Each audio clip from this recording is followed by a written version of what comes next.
আজি মই আপোনালোকক ডাবল কটৰী 34 সাইজৰ ব্লাউজ কাটিং এটা কৰি দেখুৱাম। বহুতে মোক সুধি থাকে মই কি ধৰণৰ কাগজত ব্লাউজ কাটিং কৰোঁ। এইখন হৈছে আৰ্ট পেপাৰ আৰু চাওক কাগজত মই ব্লাউজ কাটিংটো কৰিম কাৰণে কাগজখন এজাপ কৰি লৈছোঁ। কিন্তু আপোনালোকে যেতিয়া কাপোৰত ব্লাউজ কাটিং কৰিব তেতিয়া কিন্তু সদায় কাপোৰখন দুজাপ কৰি ল'ব। এতিয়া চাওক প্ৰথমে মই দিশটো লৈ ল'ম। ব্লাউজটো চিলোৱাৰ শেষত 13.5 ইঞ্চি জোখত ব্লাউজৰ দিশটো ৰাখিব লাগিব। কিন্তু 13.5 ইঞ্চি জোখত যদি এতিয়া ব্লাউজ কাটিংটো কৰি দিওঁ তেতিয়া কি হ'ব, ব্লাউজটো চুটি হৈ থাকিব, কিয়নো চিলনিত কাপোৰটো সোমাই যাব। সেইকাৰণে সদায় আপোনালোকে ব্লাউজৰ দিশটো যিমানটো জোখত ৰাখিব তাতকৈ সদায় 1 ইঞ্চি বা 1.5 ইঞ্চি বঢ়াই ৰাখিব। এতিয়া চাওক ইয়াতে মই 14.5 ইঞ্চি জোখত ব্লাউজটো দীঘল কৰিছোঁ। দেখিছেনে, 14.5 ইঞ্চি ওপৰলৈ দুটা বিন্দু দিছোঁ আৰু এই দুয়োটা বিন্দু লগ লগাই আঁচডাল টানি ল'লোঁ। 32, 34 আৰু 36 এই চাইজকেইটাৰ ব্লাউজৰ দিশটো 13.5 ইঞ্চি জোখত ৰাখিলে ধুনীয়া জোখত হয়। এতিয়া কান্ধৰ জোখটো লৈ ল'ম। কান্ধৰ কাৰণে চাওক 5.8ত এটা বিন্দু দিছোঁ। আজিৰ ব্লাউজটোৰ জোখমাখখিনি অকণমান বেলেগ ধৰণে দিছোঁ। আপোনালোকে এবাৰ এনেকৈ ব্লাউজ কাটিংটো কৰি চিলাই চাব আৰু পিন্ধিবলৈ বহুত ভাল পাব। এতিয়া চাওক আৰ্মহোলৰ জোখটো লৈ ল'ম। আৰ্মহোলৰ কাৰণে 5.6ত এটা বিন্দু দিছোঁ আৰু পঠালিকৈ এই বিন্দুটো 5.8ত পৰিছেনে নাই পৰা চাই ল'লোঁ। এইখিনি বস্তু সদায় আপোনালোকে ভালদৰে মিলাবলৈ চেষ্টা কৰিব, তেতিয়া ব্লাউজ কাটিংটো ধুনীয়াকৈ কৰিব পাৰিব। এতিয়া চাওক কান্ধৰ বিন্দুটো আৰু আৰ্মহোলৰ বিন্দুটো লগ লগাই আঁচডাল টানি ল'লোঁ। এতিয়া বুকুৰ জোখটো ল'ব লাগিব। বুকুৰ জোখটো ল'বলৈ একেবাৰে সহজ পদ্ধতিৰে দেখুৱাইছোঁ চাব। চাওক ফিটাডাল 34ত এনেদৰে মিলাই ল'লোঁ। মানে 34ক আমি 4 ভাগ কৰিব লাগিব। প্ৰথমে 34ক দুভাগ কৰিলোঁ, দুভাগ কৰি ইয়াতে পাইছোঁ 17। এতিয়া আকৌ 17ক দুভাগ কৰিব লাগিব। 17ক দুভাগ কৰি ইয়াতে পাইছোঁ 8.5। এতিয়া চাওক বুকুৰ জোখটো 8.5 ইঞ্চি ল'ব লাগিব। নহ'লেও আপোনালোকে 34ক 4য়ে হৰণ কৰি দিব আৰু হৰণ কৰি যিটো পাব সেইটোৱে বুকুৰ জোখটো ৰাখি দিব। এতিয়া চাওক পিঠিৰ এই বন্ধ ছাইডটোৰ পৰা দেখিছেনে, আৰ্মহোলৰ এই বিন্দুটোৰ সৈতে এনেদৰে মিলাই লৈ 8.5 ইঞ্চি দূৰত্বত এটা বিন্দু দিছোঁ। দেখিছেনে? আৰু চাওক কান্ধৰ পৰা 5.6ত এই বিন্দুটো পৰিছেনে নাই পৰা মিলাই ল'লোঁ। বিন্দুটো মিলাই লোৱাৰ পাছত 8.5 ইঞ্চি দূৰত্বত যে এই বিন্দুটো দিছিলোঁ, এই বিন্দুটোৰ পৰা এতিয়া আৰ্মহোলৰ বিন্দুটোৰ সৈতে মিলাই আঁচডাল টানি ল'লোঁ। এতিয়া কঁকালৰ জোখটো ল'ব লাগিব। কঁকালৰ কাৰণেও চাওক 8.5 ইঞ্চি দূৰত্বতে এটা বিন্দু দিছোঁ। এতিয়া চাওক ওপৰৰ বিন্দুটোৰ পৰা তলৰ বিন্দুটোৰ সৈতে মিলাই আঁচডাল টানি ল'লোঁ। ব্লাউজটো গাৰ জোখত যেতিয়া চিলোৱা হ'ব সেই চিলনিটো এই আঁচডালতে বহিব। মানে এইডাল হৈছে চিলাই মাৰ্জিনৰ আঁচডাল। কিন্তু ব্লাউজটোৰ ছাইডৰ ফালে অকণমান কাপোৰ সদায় বঢ়াই ৰাখিব লাগে, কিয়নো ব্লাউজটো কেতিয়াবা বহল কৰিবলগীয়া হ'ব পাৰে সেইকাৰণে। এতিয়া চাওক কান্ধৰ পৰা মই 5.6ত বিন্দুটো দি ল'লোঁ আৰু ছাইডৰ ফালে চাওক চিলাই মাৰ্জিনৰ আঁচডালৰ পৰা 1.5 ইঞ্চি বঢ়াই ৰাখিছোঁ। দেখিছেনে? আকৌ চাই লৈছোঁ কান্ধৰ পৰা 5.6ত এই বিন্দুটো পৰিছেনে নাই পৰা। এতিয়া দেখিছেনে, বিন্দুটোৰ পৰা এই আঁচডালৰ সৈতে মিলাই আঁচডাল টানি ল'লোঁ। আৰু চাওক কঁকালৰ কাৰণেও মই চিলাই মাৰ্জিনৰ আঁচডালৰ পৰা 1.5 ইঞ্চি বঢ়াই ৰাখিছোঁ। ইয়াতে এটা কথা বুজাই দিছোঁ চাওক, কঁকালৰ জোখটো আছিলে 30। 30ক 4 ভাগ কৰিলোঁ, 4 ভাগ কৰি পালোঁ 7.5। এতিয়া চাওক 7.5ত যদি মই ব্লাউজটো কাটি দিওঁ তেতিয়া কি হ'ব, ঠেক হৈ থাকিব, কিয়নো পিঠিৰ মাজৰ অংশটো চিলাব লাগিব। পিঠিৰ মাজৰ অংশটো চিলাব লাগিব কাৰণে মই 1 ইঞ্চি বঢ়াই লৈছোঁ, মানে 8.5 ইঞ্চি লৈছোঁ। এতিয়া চাওক ওপৰৰ বিন্দুটোৰ পৰা তলৰ বিন্দুটোৰ সৈতে মিলাই আঁচডাল টানি ল'লোঁ। এতিয়া আৰ্মহোলৰ শ্বেপটো দিব লাগিব। আৰ্মহোলৰ শ্বেপটো দিবৰ কাৰণে চাওক এই কোণটোৰ পৰা 1.3ত এটা বিন্দু দিছোঁ আৰু আৰ্মহোলৰ এই আঁচডালৰ পৰা একেবাৰে সোঁমাজত এটা বিন্দু দিছোঁ। বহুতেই আৰ্মহোলৰ শ্বেপটো দিবলৈ পৰা নাই, তেওঁলোকে এবাৰ এনেদৰে শ্বেপটো দি চাব। চাওক মাজৰ বিন্দুটোৰ পৰা চিলাই মাৰ্জিনৰ আঁচডাললৈকে দেখিছেনে, এই বিন্দুটোৰ পৰা চাওক চিলাই মাৰ্জিনৰ আঁচডাললৈকে এনেদৰে শ্বেপটো মই দি ল'লোঁ। আকৌ চাওক এই বিন্দুটোৰ পৰা এতিয়া মই মাজৰ বিন্দুটোলৈকে দেখিছেনে এনেদৰে শ্বেপটো মিলাই ল'লোঁ। একেবাৰে নতুনকৈ শিকাসকলে এনেদৰে আৰ্মহোলৰ শ্বেপটো দি চাব, ধুনীয়াকৈ দিব পাৰিব। দেখিছেনে, আৰ্মহোলৰ শ্বেপটো মই এনেদৰে দি ল'লোঁ। যদি পাৰে আপোনালোকে কান্ধৰ পৰা চাওক আৰ্মহোলৰ শ্বেপটো এনেদৰে অকণমান মিলাই ল'ব, তেতিয়া আৰ্মহোলটো খুব ধুনীয়া হ'ব। দেখিছেনে? এনেদৰে মই আৰ্মহোলৰ শ্বেপটো দি ল'লোঁ। এতিয়া গলৰ জোখটো ল'ব লাগিব। গলৰ কাৰণে 3.1ত এটা বিন্দু দিছোঁ আৰু পিঠিটো আপোনালোকে কিমানটো জোখত কাটিব নিজৰ জোখমতে কাটিব পাৰিব। ইয়াতে মই পিঠিটো কটা দিছোঁ 9 ইঞ্চি আৰু বহলটো ৰাখিছোঁ 3.1। গলৰ জোখটো যিমান ৰাখিছিলোঁ পিঠিৰ বহলটো সিমানে ৰাখিছোঁ।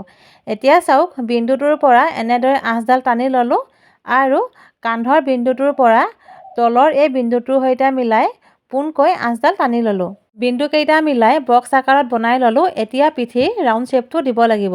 ৰাউণ্ড শ্বেপটো দিবৰ কাৰণে চাওক, এই কোণটোৰ পৰা 1 ইঞ্চি দূৰত্বত এটা বিন্দু দিছোঁ আৰু এই বিন্দুটো ক্ৰছ কৰি চাওক পিঠিৰ ৰাউণ্ড শ্বেপটো দি লৈছোঁ।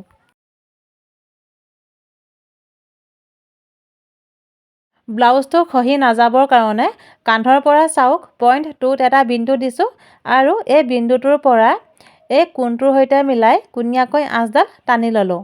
এতিয়া চাওক, পিঠিৰ মাজৰ অংশটো চিলাবৰ কাৰণে চিলাই মাৰ্জিনৰ এই আঁচডালৰ পৰা একেবাৰে সোঁমাজত এটা বিন্দু দিছোঁ। আপোনালোকে পিঠিৰ মাজৰ অংশটো কিমান ওপৰলৈকে চিলাব, সেইটো পিঠিটো কিমান কটা দিব সেইটোৰ ওপৰত নিৰ্ভৰ কৰিব। সদায় এটা কথা মন কৰিব, যাতে পিঠিৰ কটা অংশটোৰ পৰা চিলনিটো আপোনালোকে ওপৰলৈকে চিলাই নিদিয়ে। এতিয়া চাওক, ইয়াতে মই মাজৰ এই বিন্দুটোৰ পৰা 5.5 ইঞ্চি ওপৰলৈ এটা বিন্দু দিছোঁ। আকৌ কৈছোঁ আপোনালোকক, যদি আপোনালোকে পিঠিটো অকণমান কমকৈ কটা দিয়ে তেনেহ'লে কিন্তু আপোনালোকে 6 ইঞ্চি বা 6.5 ইঞ্চি চিলাই দিব, তেতিয়া ব্লাউজটো ধুনীয়া হ'ব। মাজৰ অংশটো আপোনালোকে সদায় নিজৰ হিচাপমতে চিলাব, মানে পিঠিটো যিমানটো কাটিব সেই হিচাপমতে মাজৰ অংশটো চিলাই দিব। দুয়োটা বিন্দু মিলাই আঁচডাল টানি ল'লোঁ আৰু চাওক, আঁচডালৰ ছাইডৰ ফালে আধা ইঞ্চি বহাই লৈছোঁ আৰু ওপৰৰ বিন্দুটোৰ পৰা তলৰ বিন্দুটোৰ সৈতে মিলাই কোণীয়াকৈ আঁচডাল টানি ল'লোঁ আৰু পিঠিৰ মাজৰ অংশৰ চিলনিটো ইয়াতে চিলাব লাগিব। পিঠিৰ ভাগটোৰ জোখমাখখিনি কৰি হৈ গ'ল। এতিয়া পিঠিৰ ভাগটো কাটি ল'ম। পিঠিৰ ভাগটো কাটি ল'লোঁ। এতিয়া সন্মুখৰ ভাগটো কাটিব লাগিব। সন্মুখৰ ভাগটো কাটোতে পিঠিৰ ভাগটোতকৈ সদায় সন্মুখৰ ভাগটো দীঘল ৰাখিব, কিয়নো বেল্টৰ কাৰণে কাপোৰ অকণমান বেছিকৈ লাগে। এতিয়া চাওক, পিঠিৰ দীঘলটো ৰাখিছিলোঁ 14.5। এতিয়া সন্মুখৰ ভাগটোৰ দীঘলটো ৰাখিছোঁ 16। দেখিছেনে? 16 ইঞ্চি ওপৰলৈ এটা বিন্দু দিছোঁ আৰু এই বিন্দুটোৰ পোনত পিঠিৰ কান্ধৰ ভাগটো মিলাই লৈছোঁ। চাওক ভালদৰে, দেখিছেনে? বিন্দুটোৰ সৈতে পিঠিৰ কান্ধৰ ভাগটো এনেদৰে মিলাই ল'লোঁ আৰু কাগজখনৰ বন্ধ ছাইডটোৰ ফালে দেখিছেনে? পিঠিৰ বন্ধ ছাইডটো সমান জোখত এনেদৰে ৰাখি পিঠিৰ শ্বেপটো ইয়াতে আঁকি লৈছোঁ।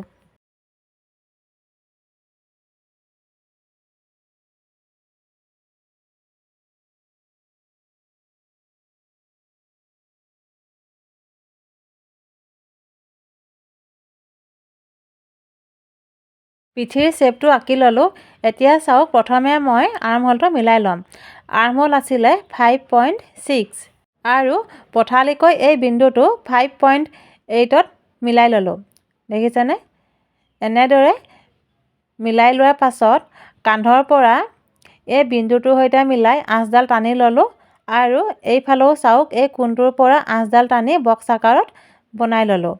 এতিয়া আৰ্মহোলৰ শ্বেপটো দিবৰ কাৰণে এই কোণটোৰ পৰা দেখিছেনে? এই কোণটোৰ পৰা 1 ইঞ্চি আঁতৰত এটা বিন্দু দিছোঁ আৰু আৰ্মহোলৰ শ্বেপটো এতিয়া দি ল'ম। পিঠিৰ আৰ্মহোলটো যে দিছিলোঁ, সেই আৰ্মহোলৰ শ্বেপটোৰ পৰা মিলাই সন্মুখৰ ভাগৰ আৰ্মহোল শ্বেপটো এনেদৰে দি ল'লোঁ। এতিয়া ডিঙিৰ জোখটো লৈ ল'ম।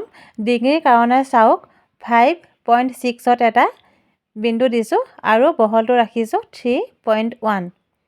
এতিয়া দেখিছেনে? এই বিন্দুটোৰ পৰা এনেধৰণে আঁচডাল টানি ল'লোঁ আৰু কান্ধৰ বিন্দুটোৰ পৰাও চাওক, এনেদৰে আঁচডাল টানি বক্স আকাৰত বনাই ল'লোঁ। বেল্টৰ পিচটো কাটিবৰ কাৰণে কান্ধৰ পৰা 12 ইঞ্চি দূৰত্বত এটা বিন্দু দিছোঁ। এতিয়া পঠালিকৈ এই বিন্দুটোৰ পোনত আঁচডাল টানিব লাগিব। যদি আঁচডাল টানিবলৈ আপোনালোকে অসুবিধা পায় তেনেহ'লে কি কৰিব চাওক, তলৰ ফালৰ পৰা এই বিন্দুটো এনেদৰে জুখি ল'ব আৰু চাওক, তলৰ ফালৰ পৰা 4.1ত এই বিন্দুটো পৰিছে। এইফালেও মই 4.1ত বিন্দুটো দি ল'লোঁ। দেখিছেনে? এনেদৰে মই বিন্দুকেইটা দি পোনকৈ আঁচডাল টানি ল'লোঁ। যদি আপোনালোকৰ আঁচবিলাক বেঁকা হয় তেনেহ'লে আপোনালোকে এনেদৰে বেল্টৰ পিচটো কাটি উলিয়াব পাৰিব। এতিয়া ব্ৰা কাটটো কাটিব লাগিব। ব্ৰা কাটটো কেনেকৈ কাটিব একেবাৰে সহজ পদ্ধতি আপোনালোকক মই দেখুৱাবলৈ চেষ্টা কৰিম। চাওক, পিঠিৰ ভাগটো এনেদৰে সন্মুখৰ ভাগটোৰ সৈতে মিলাই ল'ব আৰু দেখিছেনে চিলাই মাৰ্জিনৰ আঁচডালৰ পোনত মই বিন্দু দুটা দি ল'লোঁ আৰু এতিয়া চাওক বিন্দু দুটা লগ লগাই আঁচডাল টানি ল'লোঁ আৰু আপোনালোকেও চিলাই মাৰ্জিনৰ আঁচডাল এনেদৰে টানি ল'ব, তেতিয়া ব্ৰা কাটটোৰ জোখমাখখিনি কৰিবলৈ সুবিধা হ'ব। এতিয়া চাওক, কাগজখনৰ বন্ধ ছাইডটোৰ পৰা চিলাই মাৰ্জিনৰ আঁচডাললৈকে জুখি ল'লোঁ আৰু ইয়াতে পাইছোঁ 8.5। এতিয়া আমি 8.5ক 4 ভাগ কৰিব লাগিব। প্ৰথমে দুভাগ কৰিছোঁ, দুভাগ কৰি ইয়াতে পাইছোঁ 4.2। এতিয়া আকৌ চাওক 4.2ক আকৌ দুভাগ কৰিব লাগিব। 4.2ক দুভাগ কৰি পাইছোঁ ইয়াতে 2.1। এতিয়া চাওক, ব্ৰা কাটটোৰ কাৰণে 2.1 ল'ব লাগিব। চিলাই মাৰ্জিনৰ আঁচডালৰ পৰা 2.1ত এটা বিন্দু দিছোঁ আৰু আৰ্মহোলৰ এই ৰাউণ্ড শ্বেপটোৰ পৰা 2 ইঞ্চি দূৰত্বত এটা বিন্দু দিছোঁ আৰু ডিঙিৰ ফাললৈ চাওক, এই কোণটোৰ পৰা 1 ইঞ্চি ওপৰলৈ এটা বিন্দু দিছোঁ। প্ৰথমে চাওক, ডিঙিৰ ৰাউণ্ড শ্বেপটো মই মিলাই লৈছোঁ। দেখিছেনে? এনেদৰে ডিঙিৰ ৰাউণ্ড শ্বেপটো আপোনালোকে দি ল'ব। এতিয়া এই আটাইকেইটা বিন্দু লগ লগাই ব্ৰা কাটৰ শ্বেপটো মই দি ল'ম। যদি শ্বেপটো দিবলৈ আপোনালোকে অসুবিধা পায় তেনেহ'লে চাওক, এনেধৰণে এডাল আঁচ টানি ল'ব আৰু এই আঁচডালৰ পোনতে ব্ৰা কাটৰ শ্বেপটো মিলাই ল'ব। 1 ইঞ্চি ওপৰলৈ যে বিন্দুটো দিছিলোঁ, এই বিন্দুটোৰ পৰা চাওক, আৰ্মহোলৰ পৰা যে 2 ইঞ্চি তললৈ বিন্দুটো দিছিলোঁ, এই বিন্দুটোৰ সৈতে প্ৰথমে মই শ্বেপটো দি লৈছোঁ। চাওক, এনেদৰে আপোনালোকে প্ৰথমে শ্বেপটো মিলাই ল'ব। তাৰ পাছত চাওক, আঁচডালৰ পোনত ব্ৰা কাটৰ শ্বেপটো এনেধৰণে মিলাই ল'ব আৰু দেখিছেনে ব্ৰা কাটৰ শ্বেপটো মই দি ল'লোঁ। এতিয়া বেল্টৰ শ্বেপটো দি ল'ম। বেল্টৰ শ্বেপটো দিবলৈ চাওক, আঁচডালৰ পৰা 0.5 ইঞ্চি ওপৰলৈ এটা বিন্দু দিছোঁ আৰু ব্ৰা কাটটোৰ এই মাজৰ অংশত দেখিছেনে, ব্ৰা কাটটোৰ একেবাৰে মাজৰ অংশত এটা বিন্দু দিছোঁ। এতিয়া 0.5 ইঞ্চি ওপৰলৈ যে বিন্দুটো দিছিলোঁ, এই বিন্দুটোৰ পৰা বেল্টৰ শ্বেপটো এনেদৰে দি লৈছোঁ। বেল্টৰ শ্বেপটো ধুনীয়াকৈ মিলাই ল'লোঁ। এতিয়া ব্ৰা কাটৰ ছেকেণ্ড পাৰ্টটো কাটিব লাগিব। ছেকেণ্ড পাৰ্টটো কাটিবৰ কাৰণে চাওক, বেল্টৰ এই আঁচডালৰ পৰা 3 ইঞ্চি ওপৰলৈ এটা বিন্দু দিছোঁ আৰু চাওক, ওপৰ ভাগৰ পৰাও এই বিন্দুটো 3 ইঞ্চি দূৰত্বত পৰিছেনে নাই পৰা চাই ল'লোঁ। মানে ব্ৰা কাটটোৰ একেবাৰে সোঁ মাজত এই বিন্দুটো পৰিব লাগিব আৰু চাওক, এইফালেও 3 ইঞ্চি ওপৰলৈ এটা বিন্দু দিছোঁ আৰু চাওক, ব্ৰা কাটটোৰ একেবাৰে সোঁ মাজত এটা বিন্দু দিছোঁ আৰু এই বিন্দুটোৰ পৰা ওপৰ ভাগলৈ 2.5 ইঞ্চি দূৰত্বত এটা বিন্দু দিছোঁ। এতিয়া এই আটাইকেইটা বিন্দু লগ লগাই ব্ৰা কাটৰ শ্বেপটো মই দি ল'ম। স্কেল পাতৰ সহায়ত ব্ৰা কাটৰ শ্বেপটো এনেদৰে মিলাই ল'লোঁ। পাৰিলে অকণমান ব্ৰা কাটটোৰ একেবাৰে মাজৰ অংশটো ৰাউণ্ড শ্বেপ এটা দিবলৈ চেষ্টা কৰিব। দেখিছেনে, এনেদৰে মই ব্ৰা কাটৰ শ্বেপটো দি ল'লোঁ আৰু সন্মুখৰ ভাগটো এতিয়া কাটি লৈছোঁ।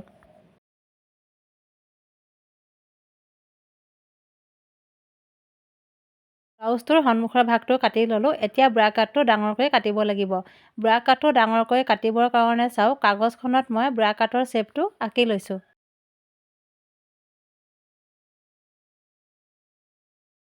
এতিয়া চাওক, এই ছাইডটোৰ ফালে 0.7 বহাই লৈছোঁ। দেখিছেনে, 0.7ত এটা বিন্দু দিছোঁ আৰু এই ৰাউণ্ড শ্বেপটোৰ সৈতে বিন্দুটো এনেদৰে মিলাই লৈছোঁ আৰু চাওক, শুকপটিৰ ছাইডৰ ফালে দেখিছেনে, এইফালে 0.2 বহাই লৈছোঁ। আকৌ চাওক, এই শ্বেপটোৰ সৈতে বিন্দুটো এনেদৰে মিলাই লৈছোঁ আৰু এইফালে চাওক 1.3 বহাই লৈছোঁ। এইফালে বহাই লওঁতে আপোনালোকে ব্ৰা কাটৰ শ্বেপটো যেনেদৰে থাকে তেনেদৰে বিন্দুটো দি ল'ব। দেখিছেনে, এই যে দেখিছে ব্ৰা কাটৰ শ্বেপটো, ব্ৰা কাটৰ শ্বেপটোৰ সৈতে এনেদৰে মিলাই 1.3ত বিন্দুটো দি ল'ব। চাওক, 1.3ত মই বিন্দুটো দি ল'লোঁ। এতিয়া ব্ৰা কাটৰ শ্বেপটোৰ সৈতে মিলাই দিম। যদি আপোনালোকে এনেদৰে মিলাবলৈ অসুবিধা পায় তেনেহ'লে কি কৰিব চাওক, প্ৰথমে যিটো ব্ৰা কাট কাটি লৈছিলোঁ, এই ব্ৰা কাটটো দেখিছেনে, বিন্দুটোৰ সৈতে এনেদৰে মিলাই ল'লোঁ। এনেদৰে মিলাই লৈ চাওক, ব্ৰা কাটৰ শ্বেপটোৰ সৈতে দেখিছেনে বিন্দুটো মিলাই ল'লোঁ। এতিয়া চাওক এই কোণটোৰ পৰা এই কোণটোলৈকে আঁচডাল টানি ল'লোঁ। এতিয়া চাওক ব্ৰা কাটৰ এইফাললৈ শ্বেপটো দিব লাগিব। শ্বেপটো দিবলৈ বহুতে অকণমান অসুবিধা পায়। আজি আপোনালোকক মই একেবাৰে সহজভাৱে দেখাইছোঁ চাব। এই কোণটোৰ পৰা দেখিছেনে? এই কোণটোৰ পৰা 0.5ত এটা বিন্দু দিছোঁ। দেখিছেনে? আৰু শ্বেপটো মিলাবলৈ চাওক বিন্দুটোৰ সৈতে ব্ৰা কাটৰ কোণটো এনেদৰে মিলাই ল'লোঁ আৰু শ্বেপটো এনেদৰে দি ল'লোঁ। এতিয়া চাওক এই বিন্দুটোৰ পৰা ওপৰ ভাগলৈ অকণমান আঁচ এডাল টানি ল'লোঁ। দেখিছেনে? আপোনালোকেও এনেদৰে আঁচডাল টানি ল'ব, ব্ৰা কাটটো মিলাবলৈ ভাল পাব, যিসকলে একেবাৰে নতুনকৈ শিকি আছে। এতিয়া চাওক ব্ৰা কাটৰ শ্বেপটো মই আঁচডালৰ সৈতে মিলাই ল'ম।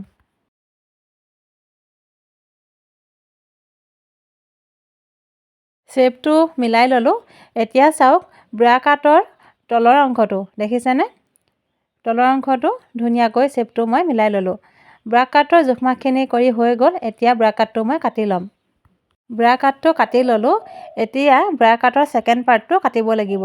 ছেকেণ্ড পাৰ্টটো কাটিবৰ কাৰণে চাওক ব্ৰা কাটটো জুখি ল'লোঁ আৰু ইয়াতে পাইছোঁ 8। এতিয়া চাওক 8 ইঞ্চি দূৰত্বত এটা বিন্দু দিছোঁ। দেখিছেনে? এইফালেও এটা বিন্দু দি ল'লোঁ আৰু ওপৰ ভাগলৈ 3.5 ইঞ্চি ওপৰলৈ এটা বিন্দু দিছোঁ আৰু এইফালেও 3.5 ইঞ্চি ওপৰলৈ এটা বিন্দু দিছোঁ। এতিয়া এই আটাইকেইটা বিন্দু লগ লগাই বক্স আকাৰত বনাই ল'ম।